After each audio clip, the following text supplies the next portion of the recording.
This is a story of دلیز بیگن. یہ کہانی ہے دلی کے ایک غیرت مند بھکاری کی.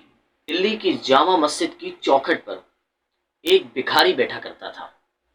ونس اپون اے ٹائم ایک کرسچن آفیسر کا دلی شہر میں ٹرانسفر ہوتا ہے. آفیسر کی وائف کو قدیم عمارتیں اور عبادت گاہیں دیکھنے کا بڑا شوق تھا. جب آفیسر کی وائف دلی کی جامع مسجد کے بارے میں سنتی ہے تو یہ ڈیزائر ہسبینڈ کے سامنے پریزنٹ کرتی ہے. آفیسر اپنی وائف کے ساتھ دلی کی جامع مسجد وزٹ کرنے آتا ہے. وزٹ کرنے کے بعد جب آفیسر اپنی وائف کے ساتھ باہر نکل رہا ہوتا ہے تو اس کی وائف ایک بھکاری کو دیکھتی ہے جو ہاتھ پھیلائے ہوئے ان سے کچھ مانگ رہا ہوتا ہے. یہ خاتون اپنا پرس کھول کر کچھ پیسے دینے لگتی ہیں بھکاری کو.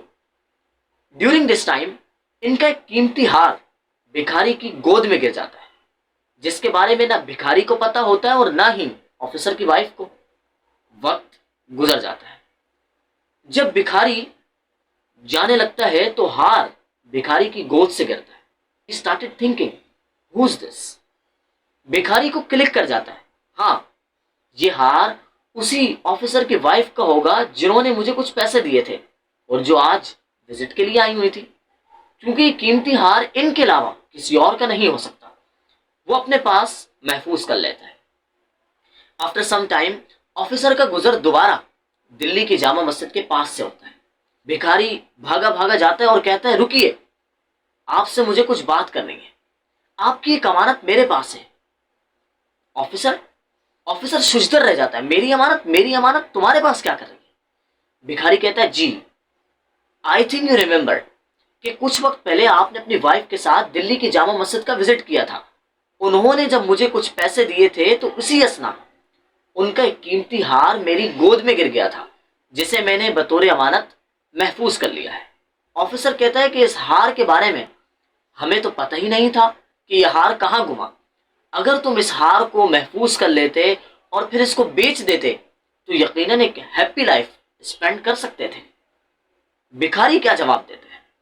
That is very interesting dear listeners. بھکاری کہتا ہے, you are Christian and I am Muslim.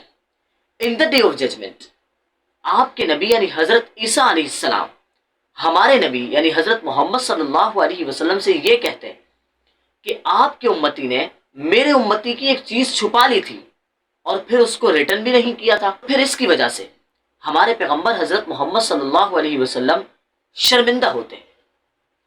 This is a story of دلیز بیگن. یہ کہانی ہے دلی کے ایک غیرت مند بھکاری کی جس نے ہار بطور امانت محفوظ کیا اور پھر وہ اس کے مالک تک پہنچا دیا.